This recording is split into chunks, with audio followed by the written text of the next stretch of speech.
मतलब एक्सपोनेंट क्या होता है और इसमें कौन कौन से टर्म्स होते हैं।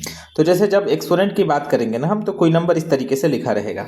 जैसे मान लीजिए कि इस नंबर को फिर से रीराइट करते हैं। यहाँ पर ये नंबर लिखा हमने और एक नंबर इसके ऊपर ऐसे लिखा रहेगा। तो ये जो नंबर नीचे लिखा रहता है इस नंबर को हम कहते हैं बेस, और ये जो नंबर यहाँ पर ऊपर की तरफ लिखा हुआ है इसे हम कहते हैं एक्सपोनेंट, या फिर इसी एक्सपोनेंट को पावर भी हम कहते हैं। तो हम इस तरीके से इसको पढ़ सकते हैं कि यहाँ बेस जो है वो a है और उसकी पावर या एक्सपोनेंट m है। ठीक है, यहाँ पर ऐसे लिख सकते हैं, जैसे यहाँ पर x है, इसके ऊपर हमने लिख दिया 2, तो यहाँ पर जो बेस है वो x है और इसका पावर या एक्सपोनेंट कहिए 2 है।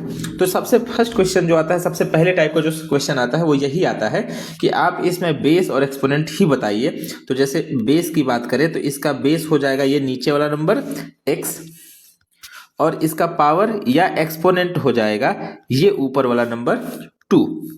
तो इस तरीके से हम इसको समझ सकते हैं और कर सकते हैं। ठीक है, अब इसका क्या मतलब होता है, तो देखिए यहीं पर एक क्वेश्चन यहाँ पर लिखा हुआ है 2 पावर 5। यहाँ बेस कितना है, तो इस वाले क्वेश्चन में अगर आप देखेंगे तो जो बेस है इसका वो है 2 एंड जो पावर है या फिर जो एक्सपोनेंट है वो है 5। तो 2 पावर 5 का मतलब क्या है कि जो बेस है ना उसी बेस को मल्टीप्लाई करते जाइए। बेस कितना है 2, तो आप 2 को मल्टीप्लाई करते जाइए। 2 इंटू 2 इंटू 2 इंटू 2 इंटू 2, कितना बार करेंगे, तो जितना पावर है इसका, इस क्वेश्चन में 2 का पावर कितना है 5 है, तो हमने 2 को कितनी बार लिखा 5 टाइम्स, 1 2 3 4 5। ठीक है, अब आप इसको मल्टीप्लाई भी कर सकते हैं। तो जब आप इसको मल्टीप्लाई करेंगे तो 2 2 जा 4, 4 2 जा 8, 8 2 जा 16, 16 2 जा 32। ओके, इस तरीके से आप इसको सॉल्व कर सकते हैं। जैसे यहाँ पर फिर एक क्वेश्चन है, देखें तो यहाँ पर बेस क्या है इस क्वेश्चन में, ये नीचे वाला नंबर जो होता है इसे बेस कहते हैं। तो इस नंबर में बेस जो है वो 3 है, और इस क्वेश्चन में जो पावर है या एक्सपोनेंट भी कह सकते हैं उसे, वो कितना हमारा ये ऊपर वाला नंबर 4 है।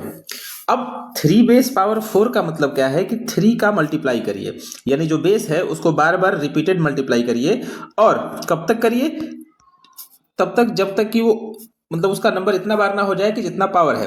तो पावर कितना है 4, तो ये 4 टाइम्स होना चाहिए, तो 1 2 3 एंड ये 4 टाइम्स हो गया। तो यही हमारा हो गया 3 बेस पावर 4 का सॉल्यूशन, या उसका क्या बोलते हैं एक्सपेंडेड फॉर्म। अब हम इसे जब मल्टीप्लाई करेंगे तो 3 3 जा 9, 9 3 जा 27, 27 3 जा होता है हमारा 81। तो ये हमारा इसका आंसर हो गया 81। तो मुझे उम्मीद है कि एक्सपोनेंट एंड पावर आपको समझ में आ गया होगा कि इसका मतलब क्या है।